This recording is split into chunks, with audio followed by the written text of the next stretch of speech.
और जब मेरा दोस्त रियाज अपनी बीवी को डरा धमका के अपने बस में करके रखना चाहता है, उसके बाद तो किसकी माँ जानी जो हमको डराए।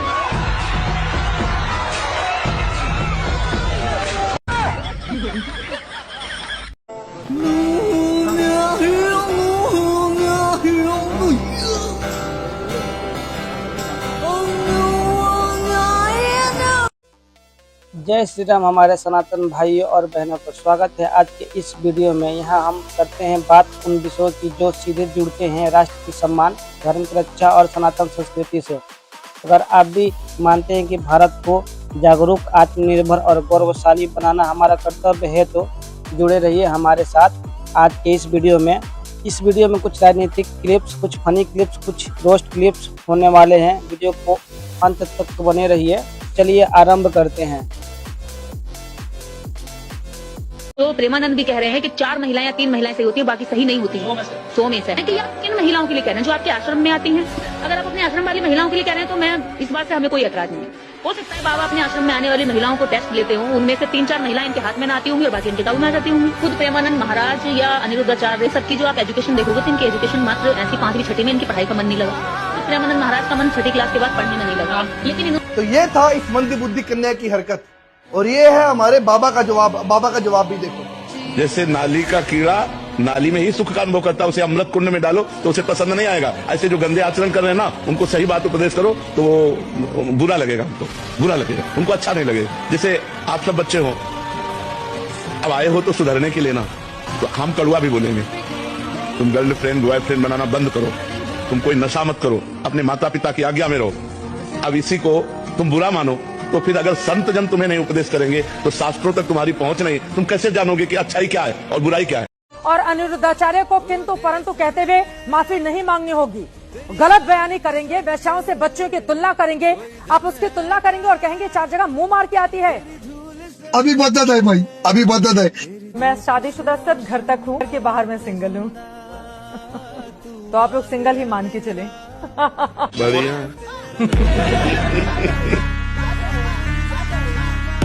हमने बचपन में देखा था कि जब किसी के घर में सांप घुस जाता था तो सपेरे को बुलाया जाता था, और वो जब बीन बजाता था तो सांप बिल से निकल के बाहर आ जाता था।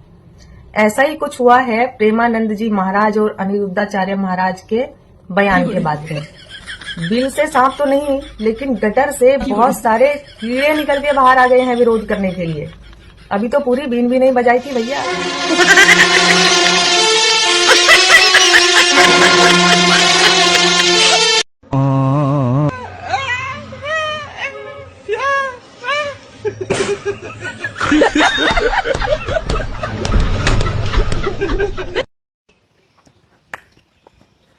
अबे तेरा पप्पू बिल्कुल ही पागल है क्या? क्या हो गया? झारखंड गया था शिबू सोरेन के अंतिम संस्कार में। हाँ, वहां जाकर हंस रहा था। तो क्या हुआ? कभी कभी हंसी आ जाती है। अबे तुम सब पागल हो क्या? वो कुछ गलत काम कर दे तो भी उसको डिफेंड करते हो। तो तुम्हारी तरह से हम ऐसा तो तुम ही हो भक्त लोग। और मोदी बंगाल में राष्ट्रपति शासन नहीं लगा दिया तो मोदी इस्तीफा दे, ये तो तुम्हारे काम है, हमारे काम नहीं है। हम जन्मजात से चमचे हैं, गुलामी मानसिकता वाले। हमारा पप्पू सही करेगा तो सही है और गलत करेगा तो भी सही है। हम हमेशा डिफेंड करेंगे। पप्पू हमारे नेता पप्पू हमारे पिछवाड़े में और त्रिशूल घोंप देंगे ना, त्रिशूल, तब भी हम यही कहेंगे कि देख लो हमारे पप्पू कितने महान है, हमारे हंगने के लिए 3 छेद कर दिए। ऑलवेज बी पॉजिटिव, पॉजिटिव सोचो। और तुम ऐसे ही मुर्गे बने रहो। मैंने बस यही बोला था, नरेंद्र सरेंडर 5 घंटे से मुर्गा बना के रखा हुआ है। बाबू 5 घंटे से तो मुर्गा बना है, लेकिन सालों से गधा बन के घूम रहा था। Dance you.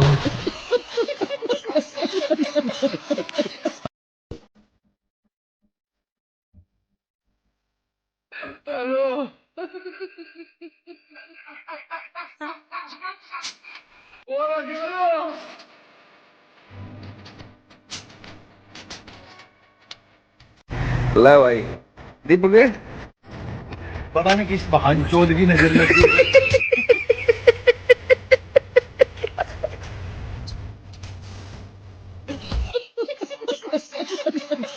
हिंदुस्तान में गृह मंत्री का ओहदा बड़ा होता है या कोर्ट का? मैं आपसे एक सवाल करता हूं। कोर्ट का ना। कोर्ट ने कहा है कि आतंकवाद का कोई धर्म नहीं होता है, और अमित शाह जी ने पार्लियामेंट में एक दिन पहले कहा है कि हिंदू आतंकवादी नहीं हो सकता, दूसरे दिन कोर्ट का फैसला। इसका मतलब मुझे आप बता दीजिए, डिबेट करेंगे, होती रहती है। भाई साहब अच्छी तरीके से सुनिए, मौलाना साहब जी जरा गौर फरमाइए। बिल्कुल सही बात है, धर्म एक ही है और धर्म में आतंकवाद नहीं होता, मजहब में आतंकवाद होता है। इसीलिए मैं बताना चाहता हूँ, सुनिए आज ये क्या बात हुई यार? ये क्या बात हुई? नहीं, ये क्या बात हुई? ये क्या बात हुई? आपके सामने हुई? मेरे को क्या बोल रहे हैं? नहीं, मजहब में आतंकवाद होता, धर्म में आतंकवाद होता है। ये क्या बात हुई? मजहब वो होता है जो कहे कि मेरी बात नहीं मानी तो सर तन से जुदा। धर्म वो होता है जो सर्वे मजहब में सरकार से जुदा कहां से आ गया? अब आप देखिए, अब आपने बोला, ये कहां से आ गया? आपके सामने आया, मुझे क्या बोल रहे हैं? उनके घर के मरासी है लोग, हमें उनके नौकरों में जगह देते थे, हम अपने नौकरों का ख्याल करते, हम तेरे हबीब के दर के नौकर बनना चाहते, उनके घराने के नौकर बनना चाहते। हमारे पास अमल कोई नहीं, ये खाली झोली है, ये फटी हुई झोली। हमें माफ कर दे, हमें माफ कर दे, हमें माफ कर दे, माफ कर दे, माफ कर दे, माफ कर दे, कर देना, माफ कर देना, माफ कर देना या अल्लाह, हमें माफ कर देना या अल्लाह।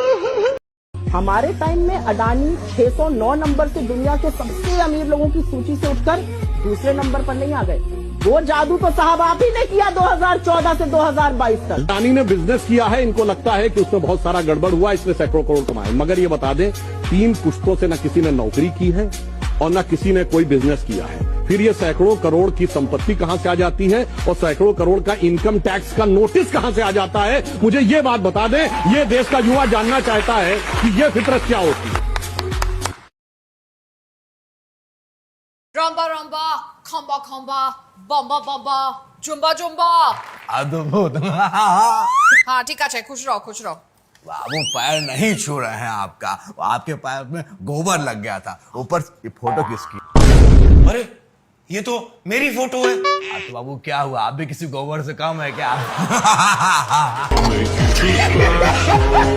जब ईश्वर ने सृष्टि बनाई थी तो हरे टिड्डे कहीं नहीं थे, लेकिन जब हरे टिड्डों के सो कॉल्ड मालिक ने सृष्टि बनाई थी तो काफिर पहले से ही मौजूद थे, क्योंकि सुना है उनकी किताब में काफिर शब्द बार बार आया है। इसका मतलब क्या हुआ? मैं नहीं बताऊंगा। मगर क्यों? गांधी की हत्या 2 लोगों ने की थी, 3 लोगों ने की थी, याद होगा आपको, लेकिन उसका खमियाजा पूरी सिख बिरादरी को भुगतना पड़ा था कि यहाँ दिल्ली के अंदर कम से कम 20 से 25 हजार सिख भाइयों की हत्या कराने वाली भी कांग्रेस पार्टी थी। मैं ये कहना चाहता हूँ कि आज जो विपक्षी दल है, जो आज हमारे देश के अंदर जितनी भी नेगेटिविटी फैला रहा है, वो सिर्फ और सिर्फ आज भारतीय जनता पार्टी पूरी ईमानदारी के साथ काम कर रही है, सच्चाई के साथ काम कर रही है। देश की जनता इन मक्कारों को, इन बहरूपियों को समझ चुकी है और देश की जनता आज भारतीय जनता पार्टी को पसंद कर रही है। पसंद करने का भी एक रीजन है, क्योंकि भारतीय जनता पार्टी देश की जनता को काम कर कर दिखा रही है। एक 6 दिन की शादी, एक बच्ची ने जिसकी शादी को 6 दिन हुए हैं, वो विधवा होकर हमें पूछती थी कब इसका बदला लिया जाएगा। मान्यवर सब लोग शुद्ध थे, ना पानी पिया था, ना चाय पी थी, ना पीने की स्थिति थी। मैं मेरे जीवन में वो दृश्य नहीं भूलता। आज भी वो दृश्य आ जाता है तो नींद से खड़ा हो जाए, इस प्रकार की वेदना होती है। मान्यवर ऐसा जघन्य अपराध कभी नहीं हुआ। धर्म के नाम पर पूछकर चूम चूम कर इनके परिजनों के सामने मारे, छोटी बच्चियां, छोटे बच्चे, वृद्ध मां, उनकी पत्नियां, उनकी बहनें, इस सब के सामने मारा गया। और क्यों मारा गया? क्योंकि वो संदेश देना चाहते थे कि टेररिज्म से मुक्त हम कश्मीर को नहीं होने। मैं आज इस सदन से उनको संदेश देना चाहता हूं, जितना हो सके उतना प्रयास करना। कश्मीर आतंकवाद से मुक्त होकर रहेगा और होकर ये नरेंद्र मोदी का संकल्प। अगर आपने इस वीडियो को ध्यान से देखा तो आप भी इस सोच का हिस्सा है जो देश, धर्म और संस्कृति के लिए लड़ रही है। आपसे अनुरोध है, इस वीडियो को लाइक करें, अपने साथियों तक पहुंचाएं और इस चैनल को सब्सक्राइब जरूर करें। अगली बार फिर मिलते हैं एक नई वीडियो के साथ। आज के लिए इतना ही। जय श्री राम, वंदे मातरम, भारत माता की जय।